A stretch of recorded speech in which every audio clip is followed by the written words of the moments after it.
And joining us now on This Is the Day is Lisa Mladnick, author of Be an Amazing Catechist. And Lisa, thanks for being here today. Thank you so much for having me. I'm so honored to be here. Well, it's great to have you. And please tell us a little bit about being an amazing catechist. This is a field guide for catechists who are volunteering in their parish programs. It's useful for parents as well and people who are teaching in Catholic schools, but it's aimed directly at people like me, volunteer catechists. There isn't a lot of training available for catechists, so this is a little program that can be used with any curriculum. It's nuts and bolts, but it's very centered around the Eucharist. It's very deeply centered, the whole program, around reliance on Christ. That's where the amazing comes in.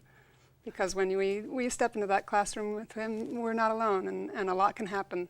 Yeah. How did you get involved in this, and what made you decide to do this amazing catechist? Well, I'm a revert, so the faith means everything to me. The faith was something that I rediscovered at the age of 33, and it completely transformed my life. I grew up in that post-Vatican II era where there was an awful lot of experimentation and not all of it good. And I really didn't know my faith. And so I went out into the world not armored against sin and fell into the culture headlong. And so when I came back into the church in 1992 and discovered the transformative power of the sacraments and was enlivened with a new hunger to learn the faith, and there were great people coming into the church at that time, people like Scott and Kimberly Hahn, who were writing and speaking. I just couldn't get enough of that, of those personal stories, those witnesses, and the love of the faith. Every question that had ever gone unanswered for me was getting answered. And I came to a point of trusting the church's judgment, where I didn't have to have all the answers all at once. I knew where to go. And so teaching the faith was the next step for me after a long period of learning myself and coming back into the heart of the church. And you had a daughter and started teaching and sort of developed from there, huh? Right. Well, I'm an old actress. I was in the city for a long time in New York City and doing a lot of improvisation and one-woman shows and things like that. So I was always a writer and a performer, and I taught a little bit with adult actors. But when my daughter came along, as you said, everything changed.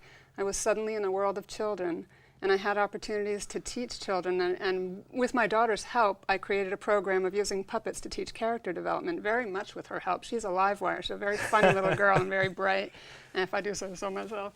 And she helped me just improvise some great stories around character traits. And then when she entered her first grade religious education program and I started teaching again in a new environment and representing Christ to these children, it was just the most fun ever.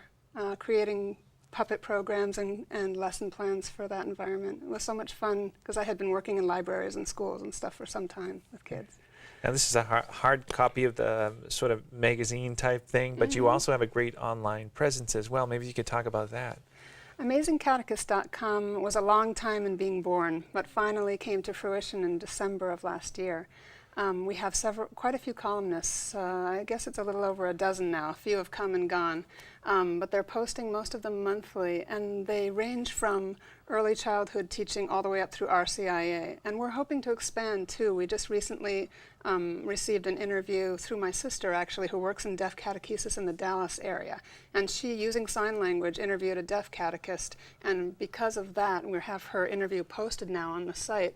We're also talking to the Diocese of Dallas and getting more links and things and hoping to build up that special needs area as far as what we offer. We have resources in English and Spanish. We have areas where people can send in their kids' religious artwork.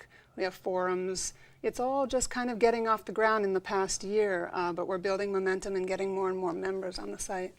And how important is it to be and to get so involved in you know, the early childhood education of these kids? And you know, unfortunately for some people, I think they go into it and it's just something to do. They don't really feel it. But maybe if you could talk about that and how important it is to be an amazing catechist. It's absolutely essential. It's about being authentic. A lot of volunteer catechists are there because their kids are in the program. And they'd be there anyway, and so they help out. But what happened is that a lot of us, we have all these lost generations where we weren't properly catechized, so they end up being kind of marginalized. They're using the parish curriculum, but they really don't have a fire for the faith. And so that's what this book hopes to remedy. That's really what we're talking about here. My introduction is called A Quiet Revolution. this can be a revolution.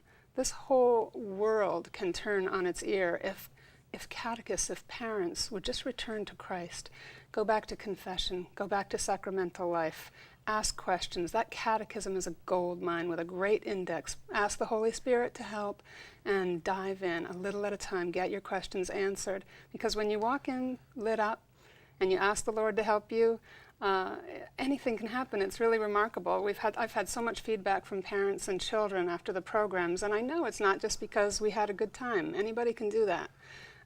It's because He was there. And but this book is full of lots of ways to also have an enjoyable lesson, to make it memorable, to make it, give it sticking power, you know, kind of almost like good marketing, except that it's coming from the heart and it's personal. And being a catechist, maybe if you can encourage people, what would you say to them, and you know, the rewards of doing that?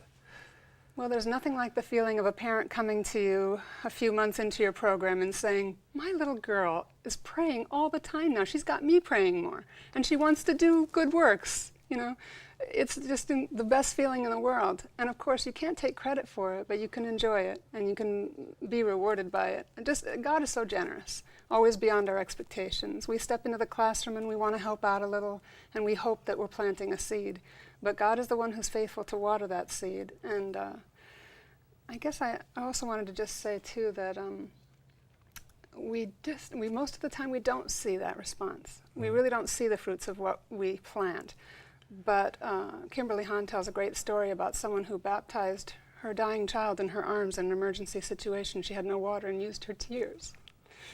And that whole family came back to the church.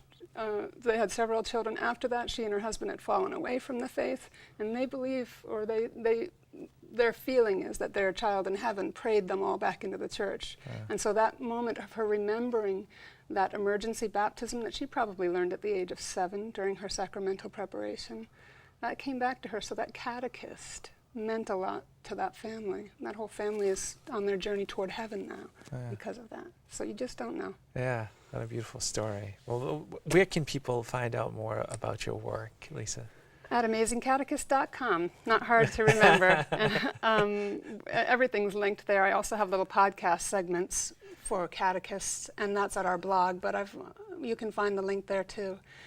Pretty much everything at amazingcatechist.com. Well, thank you for being with us and sharing your story. And good luck, and continued good luck with this. This is great. Thank you, and God bless you. Thank you, Lisa. And let's return now to the rest of This Is the Day.